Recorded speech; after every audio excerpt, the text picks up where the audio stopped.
Et la séance continue, alors restez avec nous sur LCP, on va débriefer ensemble ces questions au gouvernement. Avec vous, Elisabeth Tholomé, depuis la salle des 4 colonnes, les premières réactions politiques. Merci, et à tout à l'heure.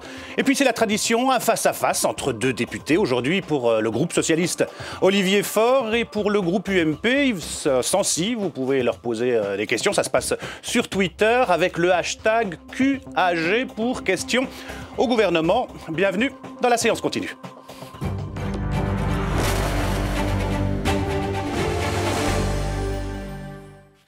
Messieurs, bonjour. Merci d'avoir accepté notre invitation. Une séance des questions au gouvernement très économique aujourd'hui, avec le programme de stabilité. La France s'approche des critères européens. C'est la bonne nouvelle d'aujourd'hui. Déficit, dépenses publiques, croissance. Le gouvernement a présenté son programme de stabilité. Il va l'envoyer à Bruxelles d'ici la fin du mois. Il va l'envoyer sans vote du Parlement. Ça inquiète certains parlementaires, on peut le comprendre. Le gouvernement qui a tenté de rassurer sur le sujet par la voix de Michel Sapin. Je vous propose de l'écouter et on réagit juste après.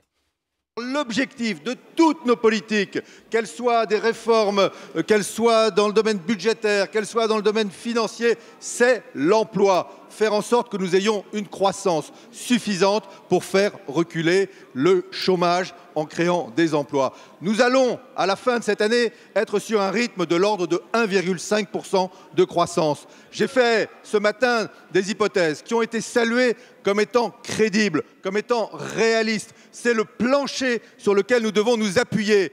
1% au total pour l'année, 1,5% comme rythme à la fin de l'année, 1,5% pour l'année prochaine. C'est ce qu'il nous faut pour commencer à faire reculer le chômage. Alors ces chiffres annoncés par Michel Sapin, une bonne nouvelle pour le gouvernement ? Olivier Faure. Surtout une bonne nouvelle pour les Français. Ça veut dire que les efforts qu'ils réalisent depuis 2 ans et demi sont des efforts qui finissent par se concrétiser. Et donc, qu'il s'agisse de la croissance, où effectivement le gouvernement a pris une attitude très prudente, puisqu'il est sur des prévisions qui sont en réalité en dessous de ce qu'un certain nombre d'économistes s'accordent à penser. Donc on est sur 1% cette année, 1,5% les deux suivantes, on est plutôt sur la fourchette basse.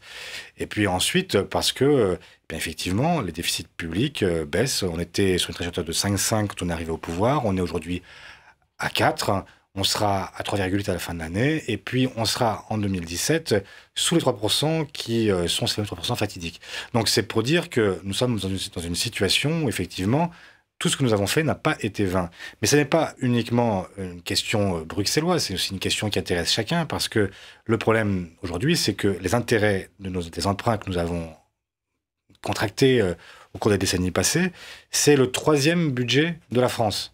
Chaque année, notre 3e budget, derrière l'éducation, la défense, on a à chaque fois le budget d'intérêt d'emprunt. Et donc, plus on diminue cette dette, ce déficit, mieux nous nous portons et plus nous retrouvons notre souveraineté. Donc, ce sont des bonnes nouvelles, effectivement, pour les Français. Yves Sancy, vous partagez l'optimisme de votre collègue ? Non, malheureusement, non. Et je pense que d'ailleurs, il y a beaucoup de mensonges, hélas, dans le discours de Michel Sapin. Il se comporte en bonimenteur et ce matin ça m'a paru être le cas en commission des finances. Bonimenteur, les mots sont forts. Oui, ils sont forts, mais enfin ils sont à la hauteur du talent du personnage en la matière, ou en tout cas du ministre, pour ne pas lui manquer de respect. Mais vous savez, il faut se comparer quand même avec l'évolution des autres pays européens. On peut prendre les sujets les uns après les autres sur la question du chômage, par exemple, pour les résultats de la France. Sur l'année dernière, vous avez au sein de la zone euro... On a changé de sujet quand même. Non, tout est lié. En quoi est-il un bonimenteur ? Merci. Je viens de l'entendre, comme le président de la République, expliquer que l'an prochain, chaque mois on entend que ça va aller mieux, on va avoir une embellie. Chaque mois depuis 2 ans. Est-ce que vous pouvez contester le fait qu'aujourd'hui la croissance revient ? Sur la question du chômage, on a, Olivier Faure, dans la zone euro, pratiquement moins 900 000 chômeurs, dont on en a 160 000 de plus. Sur la question des impôts, alors dans le pacte, on explique qu'on va baisser les impôts et que les impôts baissent. J'ai les graphiques donnés par le gouvernement ce matin, le taux des prélèvements obligatoires, vous voyez, ce qu'il appelle baisser, c'est cette baisse imperceptible. L'augmentation, elle a commencé à partir d'ici, quand vous êtes arrivé au pouvoir. Quand on parle de la dette, elle se stabilise. Enfin, le bleu, c'est quand vous êtes arrivé au pouvoir. Et le rouge, c'est quand on y était. Je ne sais pas où vous voyez qu'elle se stabilise. Donc, ne faites pas dire à ces chiffres ce qu'ils ne disent pas. Non, c'est pour ça que je dis que c'est un bonimenteur. Non, pas du tout. On trompe les Français. Et c'est d'ailleurs la raison pour laquelle Michel Sapin refuse qu'on ait un véritable débat. Regardez quand même vos courbes, parce que reprenez-les parce que c'est intéressant. Mais montrez ces courbes-là. Non mais montrez-les parce que ça, si vous voulez ne pas être un bonimenteur, vous expliquez. Regardez quand même quelle est la progression de la dette, par exemple. Parce que le problème, c'est la progression. Terminez votre exposé. Non, pas du tout. Je voudrais juste qu'on ait un débat qui soit un débat sincère et non pas un débat où on se raconte des histoires. Nous n'aurons pas de débat à l'Assemblée nationale parce que le gouvernement n'en veut pas. Nous serons obligés d'attendre le mois de septembre prochain parce que le gouvernement veut faire l'impasse, fait la politique de l'autruche, fait l'autisme et il transforme en déni tout débat sur les finances publiques. Et c'est extrêmement grave. Il y a un tweet de Christophe Carèche qui raconte donc le programme de stabilité est un acte de gouvernement. Rien n'oblige le gouvernement à le soumettre au Parlement. Oui, mais pour un gouvernement qui utilise tranquillement le 49.3 pour faire repasser des lois pour lesquelles il n'a plus de majorité, pour un gouvernement, je le répète, qui a accumulé mensonge sur mensonge, qui essaye aujourd'hui d'appliquer une politique qui est exactement contraire à cause du principe de réalité, tant mieux, mais un peu tard, à ce qui avait été annoncé, on peut appeler ça au minimum un acte de courage. Le vrai courage, c'est de savoir en débattre à l'Assemblée nationale pour que ce soit mis sur la place publique. Yves Sancy, il y a quand même des chiffres. Le déficit public a été ramené à 4%, soit 0,4 points de moins que ce qui était prévu par la loi de finances rectificative. Un point et demi de moins que quand l'opposition était encore à la majorité. Hausse de la dépense publique a été contenue à 0,9% et la croissance 1% en 2015 et 1,5% les 2 années suivantes. Nous avons eu une crise cataclysmique, tout le monde le sait, 2007, 2008, extrêmement difficile. Aujourd'hui, dans la zone euro, le déficit, c'est une diminution de 0,3 points. Ici, c'est 0,1 point. Le déficit public de la France en 2014, c'est 4% du PIB. Moyenne de la zone euro, c'est 2,6%. Ce sont les comparaisons. Comparons sur le plan de l'emploi, sur le plan de la croissance. Comparons la dépense publique. Vous dites on baisse la dépense publique. Enfin, on est le 2e pays au monde en matière de dépense publique. Olivier Faure, allez-y. Vous savez très bien d'abord. Si vous voulez comparer on est là pour débattre. À toutes les époques, et non pas seulement à celle-ci. Parce que ce que vous devriez constater, c'est que ce que vous savez très bien, est-ce que tout va bien, Olivier Faure? Bien sûr que personne ne le dit. Donc laissez-moi finir. Simplement vous dire que nous avons un modèle social qui est un modèle très différent de celui de nos voisins. Et donc nous avons en période de crise des amortisseurs sociaux qui font que la crise est souvent moins dure chez nous et que nous sommes plus lents aussi à redémarrer. Mais c'est ça le système. C'était le cas il y a 5 ans également. Mais oui, bien sûr. C'était le cas il y a 5 ans. C'est ce qui a justifié l'augmentation de la dette. Mais aujourd'hui, elle a explosé. Mais alors, donnez-moi votre graphique, on va l'expliquer. Prenez-en connaissance. C'est Christian Eckert qui me l'a donné. Hein. Alors, ce qu'il faut que chacun comprenne sur ce graphique, c'est que ce qui est intéressant, c'est pas... Prenez à la caméra, là. Oui.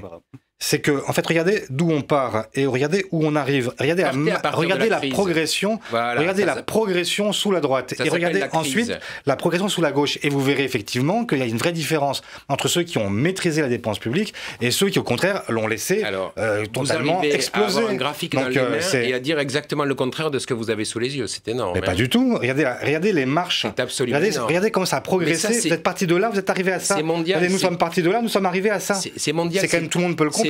C'est toute l'Union européenne, c'est toute l'OCDE, y compris les États-Unis. Est-ce que vous osez dire le contraire? Mais je vous dis simplement, lisez les graphiques avec un minimum d'honnêteté, c'est tout. Voilà. Est-ce que les dettes n'ont pas explosé de cette manière-là dans l'ensemble des pays européens? Et est-ce qu'aujourd'hui, elles ne baissent pas? Vous savez très bien que... Au-delà des graphiques, est-ce que ce programme de stabilité, c'est une bonne nouvelle vis-à-vis des critères? Comme juge de paix, la Cour des comptes. Quand la Cour des comptes a été interrogée au début de cette législature, même à la fin de la législature précédente, pour savoir quelles étaient les causes de l'endettement excessif de la France, elle a considéré que pour une quantité infinitésimale, on avait effectivement un lien avec la crise. C'était, je ne sais plus, c'était 20%, je crois. Et donc, c'est la Cour des comptes.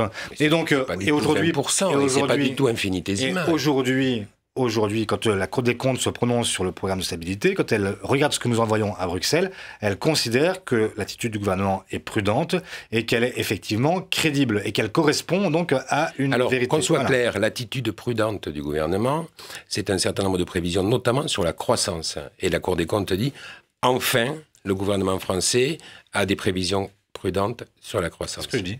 Mais c'est encore heureux, mais pas du tout sur les comptes, pas du tout sur la dépense publique, pas du tout sur... Elle est absolument alarmiste sur la dépense publique. Non, mais... Et quant au prélèvement... Il n'y a aucune raison de l'être. Il n'y a aucune raison d'être. Mais non, je vous dis, il n'y a aucune raison de l'être. Et d'ailleurs... Vous pensez pas... Mais... Vous ne pensez pas... Et on se débat 2 secondes. Il me semble que c'est ce qu'a dit tout à l'heure le Premier ministre, qu'il fallait absolument limiter et diminuer la dépense publique, que c'était un sujet majeur. Vous dites c'est pas majeur, à tel point qu'il justifie ainsi la suppression des dotations aux collectivités locales. Mais après, sur le dossier français remis à la Commission, c'est pas ce qu'a dit. On va y revenir, mais c'est pas ce qu'a dit le Premier ministre. Hein. Le Premier ministre dit il faut réduire la dépense. Il faut réduire la dépense. Oui. Ce que nous faisons. C'est ce que je viens de dire. Oui. Nous faisons. Et il dit qu'il faut réduire la dépense de l'État, donc nous réduisons les dotations aux collectivités. Il me semble que c'est ce qu'il a dit. Notamment. Mais c'est pas ce qui explique l'augmentation des impôts locaux pour lui. Ah, voilà. il dit. Pour lui, c'est. On va y venir tout de suite si vous voulez. Est-ce qu'on peut faire ce débat-là parce qu'on comprenne un peu où vous voulez en venir, est-ce qu'on n'arrive pas à saisir? Bien sûr. Donc, moi, ce que je vois. Le Premier ministre vient de nous expliquer. Allez-y, je vous laisse vous exprimer. Le Premier ministre vient de nous expliquer qu'il fallait diminuer la dépense publique. D'accord? Vous expliquez que ce n'est pas vraiment le sujet. Voilà. Comment est-ce qu'il faut diminuer la dépense publique? Précisément, et ça on le dit déjà depuis plusieurs mois, depuis 1 an, sûrement pas en reportant sur les collectivités locales la diminution des dotations de l'État aux collectivités. Est-ce que ça vous paraît clair? Je vous interromps. C'est pour ça que dans ce document, et j'en finis, dans ce document, vous avez les prévisions pour expliquer que la France va dépenser moins. Vous avez les prévisions de dépenses des collectivités locales en 2015, par exemple. Elles sont de 0. Pour l'État, elles sont de 0. Non. Je vais faire le lien avec le deuxième. De répondre. Juste après Olivier Faure, juste après l'intervention. Juste après, il y a pour respecter nos engagements européens. Je me tairai, mais il n'y a aucune aussi positif. Pour respecter nos engagements européens, on doit diminuer la dépense publique, mais sans augmenter les impôts nationaux. Donc, on réduit les dotations pour les collectivités territoriales. Les communes, ça c'est l'option du gouvernement. Les communes, voilà. les départements et les régions. Donc ça inquiète, ça fait augmenter les impôts locaux, ça inquiète l'opposition. Mais le Premier ministre a dit c'est pas ça la cause de l'augmentation des impôts locaux. Ce sont les élus, les maires, souvent de droite, comme il va citer l'exemple de Toulouse, qui n'ont pas respecté leur engagement vis-à-vis de leurs administrés. On écoute Manuel Valls qui cite l'exemple de Toulouse et on réagit juste après. Absolument. Je n'accepte pas les contre-vérités, les mensonges et les campagnes qui visent à occulter devant les Français les vraies responsabilités. Quand tel maire d'une grande ville, je pense à Toulouse, annonce qu'il augmente sa taxe foncière et sa taxe d'habitation de 15% pour obtenir 30 millions d'euros de recettes supplémentaires par an, alors que sa baisse de DGF est de 12 millions en 2015, il ne peut pas dire que sa décision d'augmenter les impôts est contrainte par la baisse des dotations, et je pourrais multiplier les exemples. Par ailleurs, je rappelle que le projet de l'UMP propose de diminuer la dépense publique globale de 150 milliards d'euros, que votre président de l'UMP, alors candidat à l'élection présidentielle, avait proposé 10 milliards d'euros supplémentaires de baisse des dotations. Alors, soyez cohérents, soyez courageux, assumez votre mensonge, celui devant les Français et devant les électeurs, quand vous leur avez dit que vous n'augmenteriez pas les impôts. Alors, priorité au direct, comme on dit dans le jargon. Avec vous, Elisa Bertholomé, vous êtes en direct des 4 colonnes. Avec Jean-Pierre Vigier, du groupe UMP, il a posé la question, Premier ministre. Oui, Jean-Pierre Vigier, on vous a entendu tout à l'heure, vous interpelliez le Premier ministre dans l'hémicycle sur la baisse de ces dotations de l'État aux collectivités, et plus particulièrement aux collectivités locales, aux petites communes. Ça se ressent sur leur investissement et leur développement, vous disiez. Oui, absolument. Moi, je suis maire d'une petite commune de 300 habitants en Haute-Loire et je peux vous dire que nous gérons notre budget en bon père de famille. C'est-à-dire que notre section de fonctionnement est équilibrée et très serrée. Et on ne peut pas faire plus d'économies. C'est-à-dire chaque fois qu'on a une baisse des dotations de l'État, 1 euro qu'on nous enlève, c'est 1 euro en moins dans l'investissement dans l'économie locale, auprès de nos artisans, auprès de nos commerçants. Si on nous baisse nos dotations, on va tuer le monde rural. Qu'est-ce qu'on fait alors? On augmente les impôts comme ça a été suggéré dans plusieurs villes et communes? Non, pas d'augmentation d'impôts. Tout simplement, bien évidemment qu'il faut baisser la dépense publique, mais il y a une péréquation qui doit s'opérer entre des territoires qui ont de l'argent, qui ont des capacités, qui ont des fonctionnements où ils ont des marges de manœuvre, qu'on puisse donner un petit peu aux territoires ruraux qui n'en ont pas. Et puis peut-être au niveau national, sur l'État centralisateur, je pense que là aussi il y a des économies à faire. Oui pour une baisse des dotations dans les secteurs urbains où il y a des possibilités, oui pour une baisse de la dépense publique, mais pas de manière uniforme, notamment en milieu rural. C'est donc un peu un deux poids, deux mesures, entre d'un côté les communes urbaines, de l'autre les communes rurales qui devraient toucher plus d'argent de l'État? Non, je ne suis pas d'accord là-dessus. Il y a une solidarité qui doit s'opérer et une complémentarité entre la ruralité et les zones urbaines, parce que les villes ont besoin des campagnes pour vivre et les campagnes ont besoin des villes pour vivre. C'est une certaine solidarité nationale qui doit s'opérer, tout simplement. Merci Jean-Pierre Vigier pour votre éclairage. Merci Elisa, merci à votre invité. Alors Olivier Faure, l'augmentation des impôts locaux, c'est dû à la baisse de la dotation de l'État aux communes? C'est la faute du gouvernement? C'est une blague. C'est une blague. Ça t'est dit par Manuel Valls à l'instant, la DGF de Toulouse baisse de 12 millions, il prélève 30 millions d'impôts supplémentaires. Donc déjà, mathématiques, dotation globale de fonctionnement qui est versée aux collectivités locales. Et donc ça prouve bien, s'il fallait le démontrer, qu'il n'y a pas de correspondance entre les sommes prélevées sur les Toulousains et les sommes qui ne leur sont pas attribuées via la DGF. Mais tout simplement, qu'est-ce qui se passe? Qu'est-ce qui se passe à l'UMP? Tout simplement, on a un parti qui a bénéficié de la crise de confiance qu'il y avait avec le gouvernement, qui a gagné de nombreuses collectivités.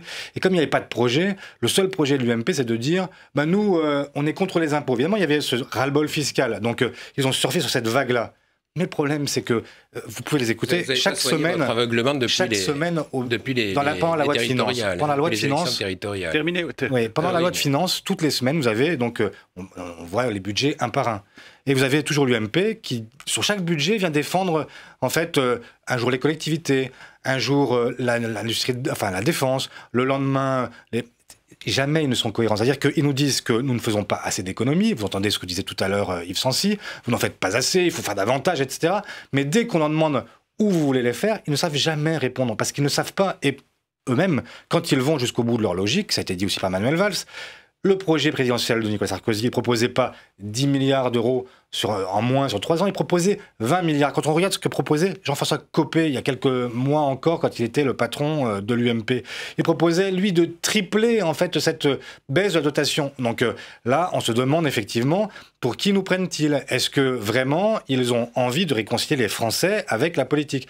Moi, je dis qu'on peut très bien avoir, ils peuvent assumer le fait d'avoir des services publics de qualité, s'ils veulent augmenter les impôts et le justifier comme ça, qu'ils le fassent, mais qu'ils ne trouvent pas de faux prétextes. Et pour ma part, je considère que les impôts ont déjà suffisamment augmenté localement et nationalement et qu'il est temps de faire une pause. Et que donc, il faut que les collectivités comme l'État s'astreignent à un minimum d'économie. Voilà. Yves Sancy, l'augmentation des impôts locaux, ce sont les maires de droite qui ont trahi leurs électeurs, comme dit Manuel Valls? À votre avis?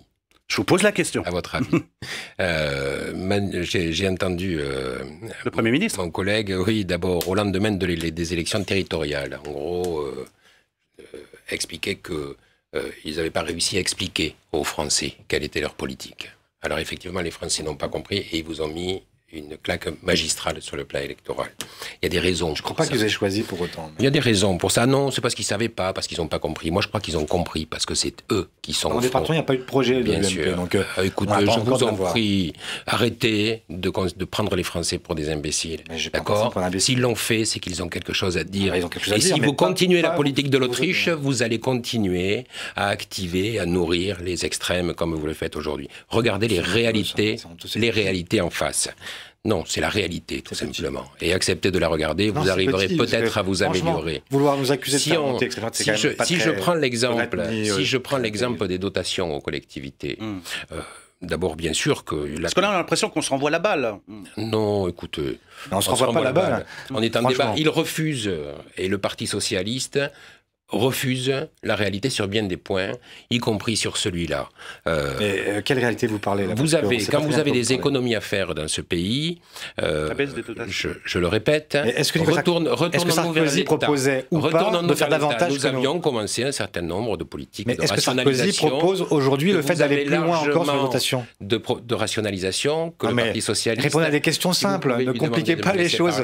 Mais ne compliquez pas à l'infini. On vous pose une question simple. Est-ce que vous avez dans votre propre projet l'idée de faire davantage d'économies sur les collectivités locales, oui ou non? Vous aviez ce qu'on appelait la RGPP. Ils ont critiqué profondément la RGPP en disant c'est honteux de demander à l'État de faire des économies. Nous avons proposé... Laissez-moi finir. Laissez-moi terminer son exposé. On ne peut pas aller à ce point-là. Répondez aux questions simples qui vous sont posées. C'est du stalinisme que vous faites. Non, répondez aux questions simples qui vous sont posées. On avait un deuxième point. Je donne juste allez-y. Deuxième exemple concret, merci, c'était le non-remplacement d'un fonctionnaire sur 2 partant à la retraite. Vous avez renoncé à ça. Nous avons en France, je le répète, 2 fois plus d'agents de l'État par habitant qu'il n'y en a en Allemagne. Est-ce que l'Allemagne est pour autant en situation anarchique? Je ne crois pas. Où vous voulez donc là, aujourd'hui, ce serait plus simple. Là, vous avez des bons exemples d'économie. Mais est-ce que vous voulez moins de policiers? Est-ce que vous voulez moins d'infirmières? Est-ce que vous voulez moins d'enseignants? Laissez-moi finir. Vous avez fait des promesses inconsidérables. Dites-nous à chaque fois ce que vous voulez. Débattez, c'est aussi un débat. Non, mais pas comme ça. Non, mais dites-nous ce que vous voulez. Olivier Faure. Franchement, dites-nous ce que vous voulez. Donc je reviens. Plus clair. Si moi, je veux bien que vous nous disiez ce que vous voulez. Arrêtez d'aboyer parce que ça commence à devenir insupportable. Moi, j'ai une question. Il y a une question très simple parce que le contribuable va voir la différence entre les impôts, va faire une différence entre les impôts nationaux qui n'augmentent pas et les impôts locaux qui augmentent. Et les impôts locaux qui augmenteraient. Les impôts nationaux n'augmentaient pas. Parce qu'ils vont baisser. Mais enfin, ils vont baisser quand? Nous les avons déjà votés. C'est en ce moment. Mais vous plaisantez. Vous n'étiez pas là quand on a voté la baisse des impôts pour 9 millions de nos contribuables? Vous rigolez ou quoi? C'est du transfert. C'est pas du transfert. C'est du transfert. Pas du tout. Enfin, la pression fiscale reste exactement la même. Tout le monde le dit. Alors, je vais ressortir un schéma donné par M. Éclair. Taux des prélèvements obligatoires, d'accord? Alors, ici, on est en 2011. Donc, le temps que vous arriviez à baisser au niveau de ce que vous aviez trouvé en 2012, on sera après 2017. Mais est-ce que vous si vous pensez vraiment, parce que si vous pensez vraiment comme l'autre précédent, que les Français, vous n'avez pas rigolé non plus. Il suffit qu'ils vous écoutent dire les impôts baissent pour qu'ils soient convaincus qu'ils baissent, ça ne marche pas. Et vous voulez que je vous explique ce schéma-là aussi? Ça ne marche pas. Est-ce que vous voulez que je le fasse? Parce que je peux le faire aussi. Mais expliquez tout ce que vous voulez. Oui, parce que je peux même expliquer, y compris que les. Donc il faut arrêter de dire que les impôts baissent. Enfin, mais les impôts baissent pour 9 millions de personnes. Les charges sur les entreprises ont explosé. Il y a 200 millions. Il y a 200 milliards d'impôts supplémentaires au global, cher ami. Non mais comment est-ce que vous pouvez dire des choses pareilles? Il y a 200 milliards d'impôts supplémentaires depuis que vous êtes arrivé au pouvoir. Alors que vous les baissiez... 200 milliards d'euros? Oui. Ah oui, ça j'avais entendu ce chiffre-là. Oui. On avait dit 30 milliards jusqu'ici. Je trouve que c'était ça fait plus proche de la réalité. Oui, mais 30 milliards, il y a 60 milliards d'impôts supplémentaires sur les revenus des ménages et des entreprises. Mais non pas depuis 2 ans, depuis 4 ans, et il y a exactement ce que tout le monde s'accorde à dire, 30 milliards que nous vous devons et 30 milliards que les Français nous doivent. Et nous avons voté une loi de programmation pluriannuelle que vous avez donnée à la Commission européenne. Elle y est. Et ces impôts, nous avons voté pour 2015, pour 2016. Dites-le aux Français, il n'y aura pas de baisse d'impôts. Messieurs, on va passer à un autre sujet. On va passer à un autre sujet plus consensuel, je l'espère, moins tendu. Un drame sociétal, la Méditerranée qui devient un cercueil pour les migrants. 400 disparus dimanche dernier. Une question du groupe écologiste a été posée au ministre de l'Intérieur qui a répondu. Je vous propose de l'écouter et on réagit juste après. Je veux d'abord, comme vous venez de le faire à l'instant, m'indigner de ces morts qui sont intervenus hier et qui font suite aux 3000 personnes disparues en mer au terme de naufrages au cours de l'année 2014. Ces drames, ces tragédies humaines sont le résultat du cynisme d'organisations internationales de la traite des êtres humains qui n'hésitent pas à mettre des migrants de plus en plus nombreux et vulnérables sur des embarcations de plus en plus frêles, dans des conditions de plus en plus aléatoires, après avoir prélevé sur ces migrants un véritable impôt sur la mort, compte tenu du nombre de ceux qui perdent la vie en Méditerranée centrale. Voilà, question toute simple, messieurs. Ces drames en Méditerranée, c'est quoi? C'est l'Europe qui ferme sa porte? Olivier Faure. On peut pas, c'est pas, les drames sont sans lien avec, y compris la politique migratoire de l'Europe. Ils ont un lien étroit, en revanche, avec les bouleversements qui agitent aujourd'hui, notamment le monde arabe et Libye, Irak, Syrie, ces chrétiens d'Orient dont on parle à tout bout de champ et qu'on prétend vouloir aider, mais en même temps, quand ils arrivent, qu'on a du mal à accepter. Et donc, c'est effectivement cette contradiction dans laquelle se débat aujourd'hui l'Europe entre sa volonté de tendre la main à des peuples qui souffrent et en même temps son incapacité à aujourd'hui accueillir un nombre important d'étrangers supplémentaires parce qu'on a des populations... En même temps, en Italie, on subit ces arrivées massives. L'Italie qui se trouve un peu seule. Oui, c'est un... Bon, d'abord, c'est un drame. Enfin, les 3000 morts qu'a évoqué Bernard Cazeneuve. En 2014. 2014, c'est absolument insupportable. Mort en mer, oui. Absolument insupportable. Il faut penser que ce sont des hommes, des femmes, des enfants, des familles, des gens qui partent avec un certain espoir. Ce sont des phénomènes, évidemment, qui sont dus au grand craquement qu'évoquait mon collègue. Est-ce que la réponse est... il faut ouvrir les frontières de façon à éviter que les réseaux criminels ne se chargent. On va pas sur cette voie. De ces personnes. Non, on l'a vu très souvent depuis les Boat People et bien avant. Il faut faire attention de ne pas créer des appels d'air encore pire. C'est des sujets extrêmement sensibles. Par contre... Alors qu'est-ce qu'on fait? On se barricade? Non, pas du tout. L'Union européenne a vocation à accueillir... il y a une agence Frontex? Une certaine, tout à fait. Là, nous avons affaire à une immigration illégale dans des réseaux criminels qu'il faut absolument combattre. Il y a une présence évidente qu'il faut avoir sur place et qui est une présence, moi je le pense, militaire, avec une très forte volonté européenne, être assez impitoyable quand même, comme on l'est sur d'autres sujets aujourd'hui, notamment sur les dérives djihadistes, qui sont aussi des conséquences de ces grands craquements. Je pense qu'il faut des interventions militaires, policières très très fortes, et par ailleurs, évidemment, l'accueil... L'accueil des migrants, je crois que l'Union européenne est capable de le faire. Juste un mot. Très rapidement, c'est le mot de la fin. De façon légale, comme elle le fait aujourd'hui. La question, c'est celle du droit d'asile, la réforme que nous avons engagée et qui est une réforme qui permet d'aller plus vite pour répondre, pour que nous puissions faire le tri entre ceux qui méritent. N'a aucun lien avec ces bateaux. Merci, messieurs, en tout cas, d'avoir accepté notre invitation pour ce débat plutôt tendu. C'est la fin de cette émission. Au nom de tous ceux qui l'ont préparé, je vous remercie d'avoir suivi. Restez avec nous sur les chaînes parlementaires. Le débat se poursuit.